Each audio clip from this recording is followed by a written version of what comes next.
Meu nome é Arthur Lorga. Hello everyone, this is Ryan Dencham. Sou Ricardo Ileulu. Meu nome é Nélio Potiguar. Meu nome é Luiz Mendes. My name is Nancy Anderson. Olá, eu sou a Gina Ickman. Meu nome é Milton Marquinho. Meu nome é Renata Porto. Meu nome é Eduardo Boris. Meu nome é Gustavo Luiz de Paula. Sou a Paula Donadio, trabalho na Embraer. Nós somos Dynanave, Covington Aircraft, Rush Aircraft do Brasil, General Electric, Fair Tractor, América Sul, Aviosul, Indústria Aeronáutica, Pratt & Whitney Canada, Egg Update, Guzmang, Travicar. Nós somos. We are. Nós somos. E nós todos somos. Nós somos Aviação Agrícola. Nós somos Aviação Agrícola. We are in Ag Aviation.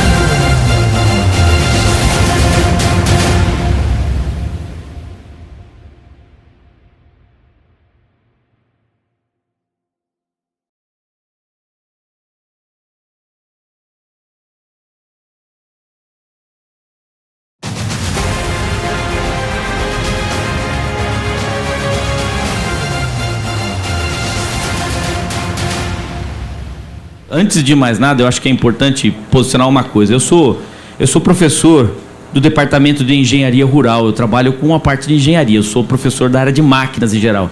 E isso é muito importante de que seja dito, por quê? Porque o avião agrícola, a aplicação aérea, ela é, dentro do contexto técnico, mais uma forma de aplicação só, como todo mundo já disse aqui. Então, ela tem o seu posicionamento de mercado, ela tem as suas vantagens, ela tem as suas desvantagens. A gente estuda isso muito, então a aviação agrícola ela é tema importante dentro da minha universidade. A gente tem um núcleo de trabalho específico para isso. Eu tenho uma disciplina de pós-graduação só sobre aviação agrícola, então a gente, é um assunto bastante importante dentro do meu grupo de trabalho, mas é só mais uma técnica, né? Então é importante colocar isso, porque isso ajuda a gente a entender os mitos, né, e tudo aquilo que vem em volta da aviação agrícola e todos os questionamentos que a gente sofre, né, quando eu falo a gente, porque eu me coloco, né, dentro do segmento, e muitas vezes esses questionamentos, esses mitos sendo colocados de uma maneira absolutamente inverídica ou injusta,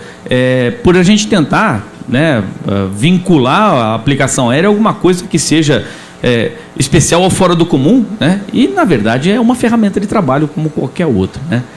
Bom, o tema que na verdade, deixa eu voltar aqui, né? Eu vou colocar aqui esse, eu acho que isso aqui é uma coisa interessante. Espera aí, só um minuto. Vamos colocar aqui, ó. O tema que a gente colocou, né? Que o desafio nos colocou de apresentar mitos e verdades, ele é um tema bastante legal de deixar a gente com, né, exercer a criatividade, né? Na verdade, a gente tem uma série de mitos ligados ao uso dos agrotóxicos, dos produtos sanitários defensivos, né? A Paula já abordou isso, né, com bastante propriedade, mas esses mitos todos eles aparecem, né, de uma maneira muito crítica com a imagem do avião, e muitas vezes esses mitos eles não são da aviação agrícola, são mitos do uso do produto fitossanitário. O problema é o uso, a vinculação da imagem, né? Então, quando a gente vê lá o avião pulverizando, a imagem que já apareceu aqui nesse evento, a gente está vendo aqui um questionamento ao uso do produto fitossanitário, que por mais injusto ele tem lá a sua razão de ser, mas a gente está vendo uma vinculação da imagem da aplicação aérea absolutamente inadequada. O que tem aqui, ó? Tem um monte de hortifruti, tá certo? Ninguém aplica hortifruti com avião. Então, vamos começar por um princípio. Não tem cabimento você vincular a imagem, porque o pimentão está contaminado, como diz naquele mito sobre os hortifrutis, e aí apareceu um avião pulverizando, porque não bate, são ferramentas diferentes, né? A gente tem um monte de coisas relacionadas à vinculação da imagem da aviação agrícola com esses mitos, de uma forma a posicionar a aplicação aérea como, de alguma forma, culpada por esses mitos, mas na verdade é uma vinculação de imagem apenas, né? Porque a gente não tem de fato aplicação aérea nesses produtos que estão aqui, tá certo? Isso é uma coisa falsa, é um dos mitos que a gente tem que desmistificar, né? E na realidade, o que existe hoje, é extremamente importante que seja posicionado assim, apesar de eu não ter nenhum objetivo de discutir questões, vamos dizer assim, políticas ou questões de posicionamento ideológico, mas na verdade o que existe é um posicionamento ideológico. Então, você tem movimentos, né, que são claramente, que se posicionam claramente contra o agronegócio, que combatem a questão fundiária, que combatem a questão vamos dizer assim, do capital investindo no campo, que lá no final da história usam a imagem da aviação agrícola de maneira bastante indevida. Nós estamos falando de problemas relacionados à estrutura fundiária, reforma agrária, combate ao capitalismo, dentro da estrutura ética e ideológica dos grupos, mas que vinculam a imagem de uma maneira inadequada. Então isso precisaria ficar bastante separado. A campanha e todas as pessoas que estão ligadas a essa campanha, elas estão combatendo o agrotóxico e usam a imagem da aviação agrícola como ícone, como ferramenta, né, de você mostrar alguma coisa que possa chamar a atenção da mídia e por isso fazer parte da mídia. Felizmente a gente tem caminhos, né, contrários a esse processo, né? Talvez vamos dizer assim, a publicação mais festejada pelo setor aí nos últimos tempos tenha sido a publicação desse livro, né? Se alguém não conhece, eu recomendo, que é bem interessante, é o livro Agradeço aos Agrotóxicos por Estar Vivo, que é do Nicolas Vital, é um jornalista que entrevistou muita gente, entrevistou a mim, entrevistou o João Paulo, entrevistou um monte de gente, participou de diversos eventos relacionados ao uso dos produtos fitossanitários, participou de vários eventos no começo do CASA, ele foi em todos os eventos no começo, quando a gente estava montando o projeto. Lá no final, até foi uma surpresa, porque eu comprei o livro, porque eu tinha interesse de ler. E aí quando eu costumo ler o livro de trás para frente, porque eu olho primeiro, né, o índice para ver o que tinha, e a primeira coisa que me chamou a atenção é que tinha o meu nome lá. Eu falei, o que eu tenho a ver com esse livro? Aí eu fui olhar, era uma entrevista que eu não lembrava que eu tinha dado para ele, né? E assim tem de outros pesquisadores, e, né, é um livro bastante bem estruturado do ponto de vista de citação, de bibliografia e de pesquisa, né? Talvez uma das melhores pesquisas bibliográficas sobre o uso de produto fitossanitário que eu já tenha visto. Bem legal mesmo, e eu até tirei alguns exemplos aqui. Então, na verdade, a gente não tem só informação ruim, tem informação boa também na forma de trabalhos sérios que foram feitos recentemente. Agora, alguns mitos são muito populares e eles acabam interferindo dentro do processo de entendimento da aplicação aérea e do seu posicionamento enquanto técnica de aplicação, né? Porque isso resvala. Muitas vezes, quando alguém chega e fala da lenda da contaminação do leite materno lá no Mato Grosso, Lucas do Rio Verde, então, é legal que isso está, né, publicado aqui no livro do Nicolas, e ele conta o caso inteirinho, ele entrevistou as pessoas envolvidas, ele entrevistou os pesquisadores, ele entrevistou até a pessoa que fez a dissertação que descreveu esse problema. E aí quando você vai ver, né, no fundo da história, toda essa lenda aqui, ela não passa de uma dissertação de mestrado baseada numa pesquisa cheia de erro metodológico. Chegou ao ponto do pessoal pegar o método e apresentar uma comissão, e a comissão falou assim, esse trabalho não tem validade nenhuma, totalmente furado. Só que assim, em algum momento alguém viu uma grande manchete de jornal explicando que isso aqui tudo é fruto de um trabalho errado? A gente não viu. Só que muitas vezes esse elemento aqui, ele acaba aparecendo na imprensa com uma foto de um avião no fundo. Então é a vinculação da imagem da aviação agrícola a uma coisa que não tem nada a ver com o uso do avião. E talvez esse seja um sofrimento que a gente tenha com relação à aviação agrícola. É o fato de você ser um ícone, né? Na verdade, se você observar bem essa questão aqui, né, esses resultados, e é legal se vocês puderem ter a chance de ler isso no livro, né, os resultados eles foram explorados de maneira tendenciosa, sensacionalista, com o único objetivo de colocar o nome da universidade, porque quando você fala que a universidade parece que é tudo lindo, maravilhoso, não é, porque aqui a universidade de alguma forma encobertou o erro científico, isso ficou muito claro, né? Como que essa dissertação foi aprovada numa banca se ela está cheia de erro? A academia não é perfeita, mas acontece, tem um problema político envolvido, tá? E obviamente isso tudo foi por interesses absolutamente ideológicos. Tem outro que é muito comum, né, de ser ouvido, isso todo mundo, né, já ouviu falar disso, né? Saiu na Veja, saiu na Folha de São Paulo, no Globo, né? Que o brasileiro ingere 5,2 litros de agrotóxico por ano. né? Isso impacta na vida das pessoas, dos leigos, né? E aí, de novo, o mito aparece a foto do avião atrás, né? E aí você vai lá ver que, né, muito bem posicionado por quem já pesquisou o assunto. Na verdade, o autor daquele livro, ele cita uma outra reportagem que é de um outro jornalista que foi atrás da informação. Na verdade, é um cálculo simplista muito mal intencionado para usar, né, uma bandeira política, né? Se a gente de fato bebesse 5,2 litros de produto, estava todo mundo morto, então não existe isso. Ele usa um exemplo fantástico, né? Se você dividir o número de cigarros que são produzidos no Brasil pela população, é como se todo mundo fumasse 2 maços por mês. Não dá, ninguém fuma isso, né? Mas médias dividido por números, né, criam fantasias, né? Na realidade, a estatística que ele usou aqui desconsidera qualquer tipo de forma de entendimento de como os produtos são usados nas lavouras.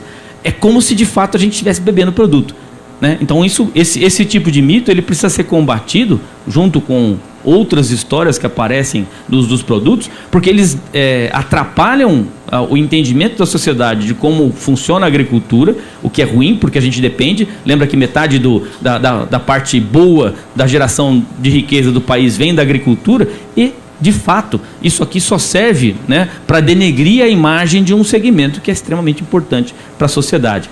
Esse aqui é fantástico, né? O pimentão campeão de agrotóxico. Aí tem um monte de explicação por que isso acontece. Na realidade é apenas uma coisa, uma interpretação equivocada ou mal intencionada, não sei, não vou entrar no mérito da questão, muitas vezes mal intencionada mesmo, dos relatórios de um programa sério que existe sobre a análise de resíduo de agrotóxicos dentro dos produtos. Então, assim, você pega uma informação séria, transforma numa informação mal intencionada e você cria alarde, cria problema. Tudo isso aqui leva a gente a pensar, mas por que isso? E principalmente, por que colocar o avião pulverizando o pimentão, se isso não acontece na realidade? Na verdade, tem uma motivação, esses mitos todos, né? Essa motivação vem, né, esses grandes mitos, né, sobre os agrotóxicos, sobre a aviação e a junção das duas imagens, vem claramente, aí um pouco da pesquisa que eu fiz para fazer essa palestra e um pouco daquilo que a gente tem de conhecimento geral. Interesses econômicos, eles sempre existem, né? Posicionamentos ideológicos e desinformação. Talvez a pior coisa seja desinformação. Agora, esses interesses econômicos e o posicionamento ideológico, eles realmente respondem por um ponto importante na caracterização da vinculação desses mitos, que são mitos já largamente propalados, com a imagem da aviação agrícola, né? Aí, talvez eu devesse dizer o seguinte: todo mundo tinha que ter oportunidade de ler um pedaço do livro onde ele fala assim, ó, o marketing da felicidade.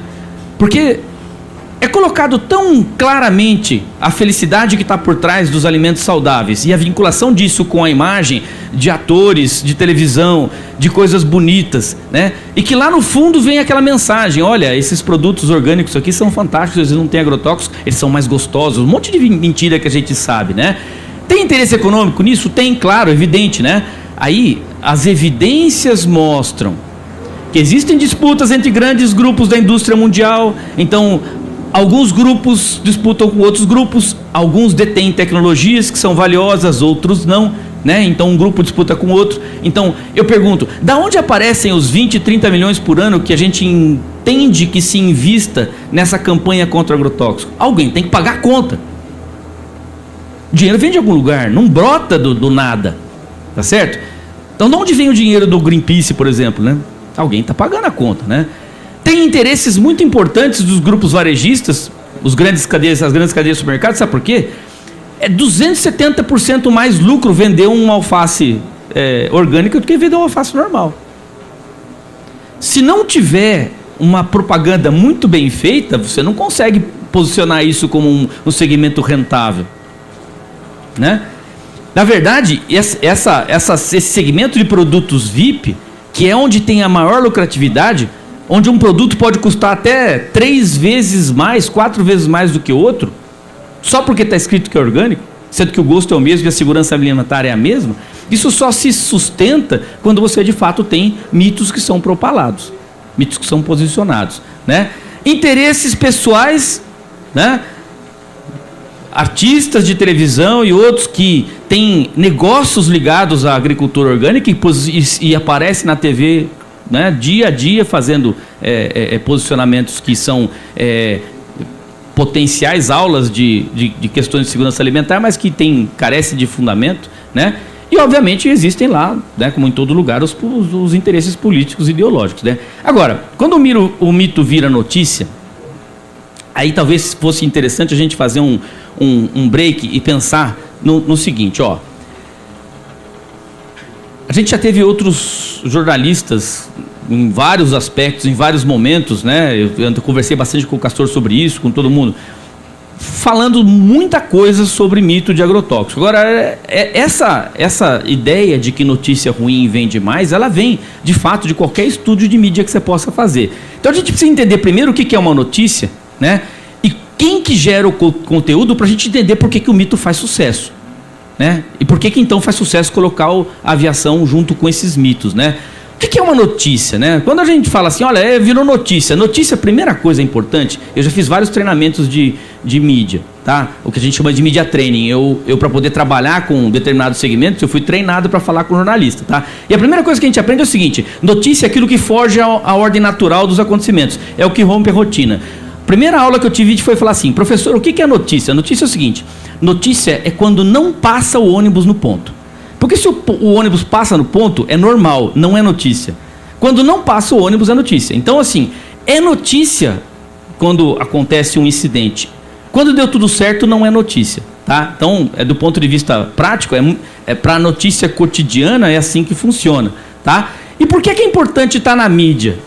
Porque na mídia, é o campo social o qual os interesses se tornam visíveis na batalha pela conquista da opinião pública. Então você tem uma batalha pela opinião pública de quem, por exemplo, produz orgânico contra de quem produz do outro jeito. E isso é um campo de batalha. As mídias sociais, a sociedade, a TV, o rádio, o jornal, é um campo de batalha. Você está disputando a conquista da opinião pública, tá? Então tem que ficar com isso na cabeça para entender por que virar notícia e os mitos têm uma ligação muito grande. E aí, o posicionamento do mito em cima de um segmento tem uma importância muito grande, porque reputação é um valor muito grande de uma empresa. Na verdade, as estimativas das assessorias de comunicação é que a reputação de uma empresa ou de um negócio seja mais ou menos 70% do seu valor. Então, se você tem reputação, você tem valor. Então, quando você joga um mito em cima de um segmento, como fazem com a aviação agrícola, indevidamente você tira valor do segmento. Tá certo? Então, isso a gente aprende quando você estuda isso. Então, por que você anexa o desenho, a imagem do avião em cima do prato pulverizando para falar mal de um negócio que não tem nada a ver com a aviação? É por causa disso, ó. É porque a reputação tem um valor muito grande e o movimento quer o quê? Tirar esse valor. Então, a reputação ela depende do conteúdo que está disponível. O que é que aparece quando você coloca no Google aviação agrícola? Entendeu? O conteúdo disponível faz a reputação. Então, quem que está publicando isso? Na verdade, a produção de conteúdo vem da imprensa, das pessoas, dos smartphones, porque todo mundo posta tudo em todo lugar, em toda hora, vem das redes sociais. É esse conteúdo que cria reputação. Reputação é o valor. Quando você vincula um mito a um segmento, você tira valor do segmento. Tá. Quem forma reputação? Tem online e tem offline, né? Tem jornal impresso, jornal online e tal, jornalista, influenciador, colaborador, consumidor, governo, associação, sindicato, órgão regulador, comunidade, academia, onde eu estou lá. A sociedade gera essa reputação. E os formadores de reputação, ou de falta de reputação, porque muitas vezes o pessoal está denegrindo, né? Em que eles se baseiam? Quando você vai e vincula um mito a um segmento que não tem nada a ver com isso, onde eles tiram essa informação? Na verdade, a gente vive um problema hoje, que é essa questão da confiança social, né? As pessoas acreditam mais na internet do que no jornal. É verdade. Isso a gente aprende quando você faz esses treinamentos. O índice de confiança da imprensa escrita, o índice de confiança nos seus amigos cresce. Por quê? Porque toda hora você recebe uma postagem dizendo, olha, esse remédio faz mal, não tome. Aí você vai atrás da informação, aquele é um post de 10 anos atrás, aparece até o CRM do médico lá. Aí depois você põe no Google, procura o CRM do médico e tem lá, faz 5 anos que o médico está tentando desmentir aquilo, mas todo dia aquilo está chegando novo, tá? Então, essa confiança social é um problema. Os mitos, eles se propalam assim. Tem fenômenos que são absurdos, tem fenômenos que são planejados e não planejados, né?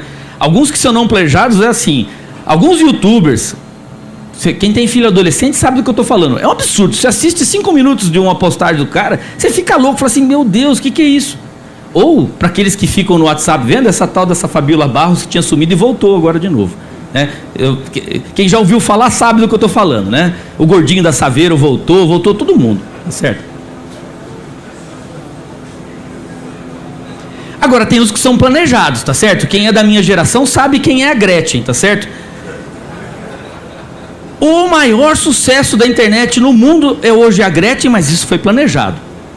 Ela teve uma reportagem recentemente com ela, eu estava lendo lá, é tudo assim, ela tem uma assessoria de posicionamento internacional, cuida dela, ela pode parecer ridícula nos memes, nas postagens, mas quem é, que como diz a propaganda, né, desculpa a reportagem, quem é que está indo no final do dia feliz para depositar o dinheiro no banco? É ela, né? Então, isso aqui foi planejado. Só que aqui entram os mitos também, e eles fazem sucesso. Certo? A gente tem que tomar cuidado com esse posicionamento inadequado, né? Tem um cara, um filósofo italiano, Umberto Eco, ele fala o seguinte, ó, o drama da internet hoje é que ela promoveu o idiota da aldeia portador da verdade. E é verdade, qualquer um posta qualquer coisa e vira o dono da verdade. Uma das maiores preocupações atuais da sociedade é a profusão de notícia falsa. Bom, veja as eleições, Estados Unidos, aqui no Brasil, né? Uma estatística que eu achei muito legal é o seguinte, na época do impeachment da Dilma, 3 a cada 5 notícias eram falsas. Isso é pesquisa científica da USP em São Paulo. Tá? E é essa sociedade que a gente vive, tá certo? Então, olha as chamadas que ele coloca no livro dele, né? Agrotóxico contamina cidades, intoxica pessoas, já chegam à mesa dos brasileiros. Vão morrer todo mundo. Agrotóxico, veneno que o Brasil ainda te incentiva a consumir, inclusive fora do país, tá certo? Em outros lugares, falando do Brasil, tá?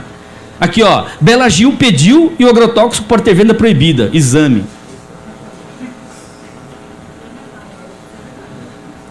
Não é? Saiu isso aqui, isso é verdade. E eu assisto no aviãozinho da Azul, a Bela Gil. Eu olho pra ela e eu dou risada bastante, porque assim, não é possível que alguém consiga comer aquilo, mas tudo bem, deixa lá. Usuários temem maconha transgênica e com agrotóxico nos Estados Unidos. BBC, gente, que isso? Maconha transgênica é legal, né? Deve, né, ser ótimo. Agora esse último aqui, com licença, né? Comer alimentos com agrotóxico diminui a quantidade de esperma, diz estudo, UOL, 2015. Sem comentários. Então assim, isso é verdade, essas coisas foram publicadas. Isso tudo é mito, porque a gente vive numa sociedade onde qualquer um tem direito de publicar. É super democrático, só que a gente tem que saber aprender a filtrar. Filtrar os mitos de aviação agrícola é um dever de todos, tá? Porque tem muito mito, tá certo? Bom, vamos falar desse mito, e acho que talvez o mito mais clássico, né? Quer tirar uma foto? Pode tirar, tira aí. Mas compra o livro do cara também, porque eu achei legal, cara. Esse é bacana. Isso aqui, na verdade, eu até pus a citação aqui, porque realmente é ótimo essa página. Só essa página já valeu os R$30 do livro, tá? Vamos lá. Qual é o mito clássico da aplicação aérea? É um mito da ineficiência. Enquanto o João Paulo estava dando a sua palestra aqui, eu fui dar uma entrevista lá para o Canal Rural.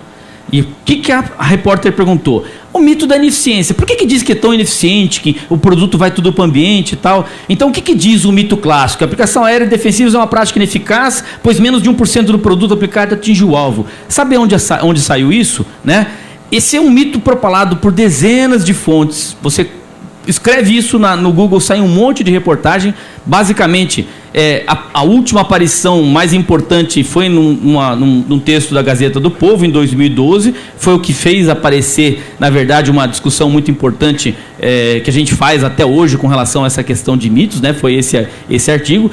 Curiosamente, ele veio em 2012, logo depois daquele movimento de restrição à aplicação aérea de alguns inseticidas que o Obama fez em junho de 2012 também. Então, né, nada é de graça, tudo é meio juntado, né? Mas eu puxei algumas frases do texto dessa reportagem aqui para a gente ver. Então vamos lá. Então aqui está tudo aspas porque são frases que eu tirei do texto, certo? Só vou contar uma história. Quando saiu essa reportagem aqui, então eu fui convidado por um colega de uma empresa a falar assim: professor, é verdade esse negócio de 1%? Eu falei: claro que não, isso é mito. O senhor não consegue fazer um texto para nós para desmentir isso? Eu falei: faço, né? E isso eu estava, eu acho que no saguão do aeroporto de Campinas, para pegar um voo. Eu ia para Rio Verde. E aí foi feita uma conexão em Goiânia, não sei, é um voo meio louco. Não, bom, eu sei que foram 2 conexões para chegar lá, né? E eu escrevi o texto nos 3 aeroportos. Terminei de escrever e em Rio Verde já estava pronto o texto. Pesquisando na internet, o tempo que eu usei de internet não foi 20 minutos para eu achar da onde que saiu o mito e explicar isso para vocês aqui. Vamos lá. Texto. É uma prática que lembra a guerra do Vietnã, usar avião para despejar veneno. Está escrito. É preciso proibir essa prática o mais rápido possível, diz o médico e pesquisador da Universidade Federal do Mato Grosso, Vanderlei Pignatti, um dos maiores especialistas do assunto. Especialista no assunto. Ele é médico sanitarista. Vamos lá. Aí, continua o texto. A pesquisadora do Instituto de Química da Universidade Estadual de Campinas, Unicamp, Isabel Fontes Jardim, concorda com o que está escrito antes. Por quê? Porque uma tese de doutorado orientada por ela, em 2009, mostrou que, além de prejudicial à saúde, a prática é ineficaz. Então, o texto da jornalista insistia na história. E dizia o seguinte, aí aparecia a frase: por que é ineficaz? Porque somente 1% do produto aplicado de atinge-o-alvo, os 99% restantes vão para a água, pro ar e pro solo. Tá. Eu fui buscar as raízes do mito. Então ele falou que foi a pesquisadora da Unicamp, né? Então eu entrei no banco de público, eu entrei na Unicamp e pedi, né, o nome da Fontes, que é a orientadora da tese. 2 minutos depois eu achei. Bom, de onde vem o mito? Da tentativa de usar a credibilidade aparente da informação da Unicamp. Por quê? Já que na tese está escrito que só 1% do produto atinge o alvo, então haveria realmente uma comprovação científica, já que é uma tese de doutorado, que a aplicação aérea é ineficiente. Pronto, eu tenho o mito pronto. Mas é verdade isso? Não, não é. Claro, se você abre a tese, você vai perceber o quê? Que a tese citada no texto versa sobre métodos analíticos para quantificação de agrotóxico. Não tem nada a ver com a aplicação aérea. Não fala nenhuma vez a palavra avião. Nunca foi no campo medir deriva, é um trabalho de método analítico. Sabe, método laboratório, cromatografia, espectrofotometria. É instituto de química. Os caras nem passam perto da agricultura. O trabalho não trata diretamente de aplicação aérea, não trata do tema deriva, nem mesmo da contaminação ambiental por agrotóxico. É um trabalho de método. Tá? É absolutamente laboratório. Mas o mais interessante é que não tem nenhuma informação sobre aplicação aérea no texto. Nada, nada, nada. A tal frase nem foi escrita pela autora da tese, porque quando você olha na tese, essa frase está escrita na introdução. Então, para quem conhece trabalho científico, a introdução é um momento opinativo do trabalho científico, onde você, nesse caso dela, erroneamente, ela estava citando um outro autor. Então ela falou assim, ó, segundo fulano, só 1% chega. Então não foi nem ela. Aí o cara vai lá e diz que foi a pesquisadora do Unicamp. Primeira mentira, não foi. Ela estava citando um outro autor. Tá? Aí começa uma cadeia de citações e citações, onde a coisa se perde completamente. Então, na introdução do trabalho dela, a autora da tese, que é uma doutoranda, apresenta uma tradução literal de uma frase publicada em outro artigo. Então, na verdade, isso tudo veio de outro trabalho, né? O curioso é que no jornal está escrito que só 1% chegava. Aí você vai ler a tese e está escrito assim, só 0,1% chega. Já começou o erro aí. Quer dizer que o jornal até foi bonzinho, porque pôs 10 vezes mais, né? Na verdade, a tese dizia que era só 0,1%. Né? E a tese era assim, ó, de fato, estima-se que apenas 0,1% do agrotóxico aplicado nas plantações atinge o alvo, né? O restante gratuitamente no ambiente contaminando a água. Tá.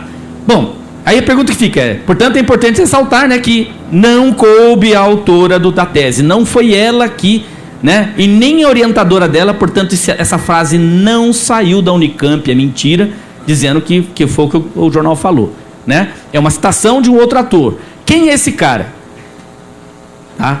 Que falou 1%, onde era na verdade 0,1%, tá? Que não fez a referência direta. Na verdade, ela disse de onde ela tirou. Ela tirou de um trabalho de 2008 da Universidade de Vigo, na Espanha, onde os autores falaram que a aplicação de produto fitossanitário era ineficiente porque só 0,1% chegava no alvo. É uma revisão bibliográfica, é verdade, existe isso, mas não há referência às aplicações aéreas nem à questão de deriva. De novo, tem a ver com o produto, não tem a ver com o avião. Eu não sei por que colocaram o avião nessa história. Não tem nenhuma referência direta a que índice se refere às aplicações aéreas. O trabalho lá da Espanha não tem nada a ver com o avião e nem explica esse índice. Na verdade, os caras da Universidade de Vigo, aí eu entrei no site da universidade, peguei o trabalho, puxei, li o trabalho, eles também citam um outro cara que tinha dito isso, então é o que falou, aí você vai replicando a mentira, né, e vira verdade. E eles citaram a frase original, que veio de 1986, numa publicação de uma revista Bioscience, que é desse Pimentel e Levitan, que são dois pesquisadores da Universidade da Califórnia. É um trabalho opinativo, então é uma revista legal, mas é uma revista assim que nem Cultivar, não é científica, é um trabalho opinativo. E lá, né, não tem nada de errado isso, mas é a opinião deles, não é um trabalho científico, né? E lá a gente vê que é um texto que não foi baseado em pesquisa científica. A base de informações continua sendo uma revisão bibliográfica, não tem pesquisa, nunca ninguém subiu num avião para fazer pesquisa, nada, né? Não tem experimentação científica, nada foi ligado à aviação agrícola, nada. O contexto desses dois caras lá de 86 era um enfoque alarmista, então era um povo com um objetivo específico de ser alarmista contra o uso de produto fitossanitário, baseado em dados de 1970 e 1980. O texto propõe algumas simulações e conjecturas da ineficiência dos produtos. Eu não vou nem descrever aqui, mas basicamente ele estava calculando, né, entre o que sai do pulverizador e o que de fato uma única lagarta come no campo. É claro que é pouco, é uma lagarta só. Como se tivesse só uma no campo, tá certo? É um absurdo isso aqui. Isso aqui, se eu for olhar cientificamente, é um absurdo. E a frase que ele fala mesmo, que é frequentemente menos de 0,1%, né? Ela é colocada, na verdade, como o título do artigo. Não é nem uma parte do cálculo, é uma opinião dele, né? Ele não faz referência nenhuma a esse cálculo, ele simplesmente aparece com esse valor do nada, né? E a gente entende, então, que foram esses caras que fizeram essa estimativa. Então, os responsáveis pelos mitos são esses dois caras aqui de 1986, lá na Califórnia. Se eu for fazer uma análise mais profunda, né, não tem dado científico que dê suporte a isso. Não tem nenhuma ligação com deriva e não tem nenhuma ligação com aplicação aérea. Até porque, se você ler o trabalho original deles, nem passa perto da agricultura. Olha o absurdo. E aí o cara da Gazeta Povo, né, ela, né, ou o Pignatti, ou qualquer um que seja, coloca o avião em cima da história. Bom, vamos lá. Qual que é o motivo da afirmação que gerou um mito? Por que esses caras falaram isso? Então eu fui atrás, eu comecei a ler, né, os artigos da época, eu fiquei lá. Não é porque a gente da academia tem as formas de achar as coisas.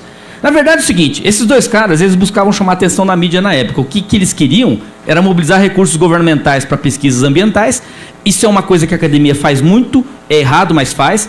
Você fala problemas da sua área de trabalho para você justificar o valor dos seus projetos.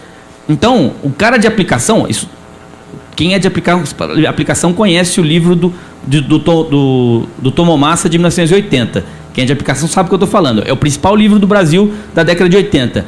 Ele começa com a frase do 0,1%. Mas por que ele falou aquilo? Para justificar que é importante ler o livro. Porque é tão ineficiente a aplicação.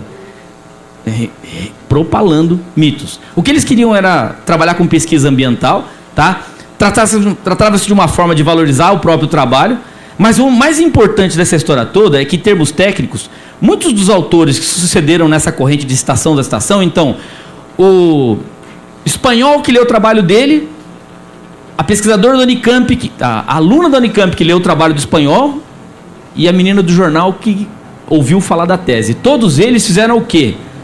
Uma corrente de citação que não representa conhecimento técnico e não tem nada a ver com deriva. Na verdade, o que eles fizeram foi perpetuar um festival de besteira. Só besteira. E agora, o que aconteceu com isso?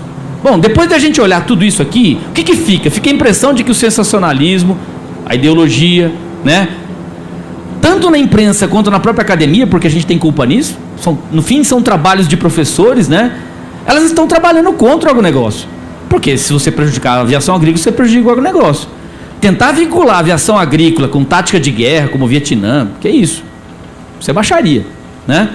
Ou usar referência séria como a Unicamp, porque isso foi mais baixaria ainda, dizer que o trabalho era da Unicamp, e aquilo era uma citação da citação, lá não sei de onde, né? Isso aqui carece totalmente de fundamentação e nunca vai colaborar para o avanço de ciência nenhuma. Aí é um absurdo, tá? Tudo isso aí, ó, prejudica o quê? O agronegócio. Prejudica a nossa sociedade, prejudica o nosso país. A gente tem que combater isso. Então a gente tem que ser agentes de verificação. Você lê um negócio, você acha que o troço é meio suspeito, vai atrás. Faça como eu fiz e vai atrás. Bom, para a gente encerrar, eu acho que é o mais legal, porque na verdade esse posicionamento de prejuízo ao agronegócio talvez seja o posicionamento mais importante que a gente tem que ter, porque não tem nada mais valorizado que o agronegócio hoje no Brasil. É da onde sai o pouco dinheiro que tem. Então a gente está bem na área econômica, mas a gente está mal porque tem alguns mitos nos atrapalhando. Então, se a gente ficar bem estruturado, a gente pode combater isso, tá? Bom, para a gente terminar, 5 minutos. Boas práticas, como o João Paulo falou, eu acho que é importante eu resgatar isso. Eu deixei esses 2, 3 últimos slides para a gente terminar aqui, porque eu acho que é importante, tem uma ligação importante com a apresentação anterior. Boas práticas ajudam a gente a fazer a migração do mito para a verdade. Quando você atua com boas práticas, você não dá chance para a geração de mito, né? Por que a gente tem que agir com boas práticas, né? Porque a gente vive um embate, isso é clássico, do agronegócio com a sociedade. Se não tivesse esse embate, não tinha lá o movimento do agrotóxico, não tinha o pessoal botando a foto do avião, pulverizando o prato de alface, né? Isso é um embate, tá? E tem um papel importante da mídia nisso, porque a mídia propala os mitos. Então a gente tem que trabalhar em cima disso. A gente tem que ajudar fazendo o quê? Toda vez que a gente tiver oportunidade, a gente tem que ajudar a criar uma imagem mais positiva. Fala o certo, né? A gente tem que respeitar que existem dois lados da cerca. Tem o pessoal que fica pro lado de dentro da propriedade, tem o pessoal do lado de fora. O agronegócio representa muito do dinheiro que tem no país, mas pouco da população. Quantos % do povo, de fato, produz comida que é a alimentação de todo o resto que está nas grandes cidades? É pequeno. Então, é pouca gente de um lado e muita gente do outro. E, na verdade, essas propostas de proibição, que são baseadas nos mitos, tá certo? Os mitos são baseados... Os mitos dão base para essas propostas. Quando você vê lá a proposta de proibição do avião, o avião pulverizando no prato de alface, é um mito a serviço de uma ação ideológica. Mas também tem a angústia da sociedade. As pessoas têm medo de ter câncer, mesmo sabendo, nós, informados, que não vai dar câncer em ninguém, tá certo? A gente entende que as pessoas tenham medo. Acontece, né? Todo mundo tem os seus medos interiores. E essas propostas de proibição é quando a gente pega as questões ideológicas e trabalha as angústias da sociedade em seu benefício. Aí você cria o pavor nas pessoas. E a gente só precisa fazer o quê? Trabalhar com boas práticas para preservar as nossas ferramentas de trabalho. Não pode deixar proibir. Isso é básico para nós, pelo amor de Deus, né? Então, boas práticas são as ações de sustentabilidade, responsabilidade, de preservação da imagem. Na verdade, a gente precisa estar sempre ciente de quais são as consequências de não atuar com boas práticas, e as consequências atuais, elas representam muito a questão das propostas de proibição. Toda vez que algum de vocês, eu espero que não aconteça, ou algum colega de vocês, mas eu sei que acontece, faz uma aplicação aérea sem boas práticas, a gente está colaborando com as propostas de proibição. E os mitos, onde entram? Os mitos estão aqui, ó, estão nas angústias da sociedade. As pessoas acreditam nos mitos. E ao acreditar nos mitos, elas reforçam as propostas de proibição. Tranquilo, gente? Era isso que eu tinha para falar para vocês. Está lá o meu telefone, meu e-mail, se vocês querem fazer contato, né? Eu não ganhei nada do Nicolas, mas eu recomendo o livro, acho legal, bem bacana, tá certo? Eu dei uma entrevista no livro, é só uma frasezinha que ele colocou lá. Eu nem acho que ele tenha pegou a melhor frase que eu falei naquele dia, mas ele, né, ele teve a boa vontade de ir atrás da academia. Ele pesquisou muita gente. Acho que é legal se alguém tiver a oportunidade de ver isso, tá certo? Obrigado pela atenção de vocês. Eu acho que eu consegui colocar em um horário. Obrigado.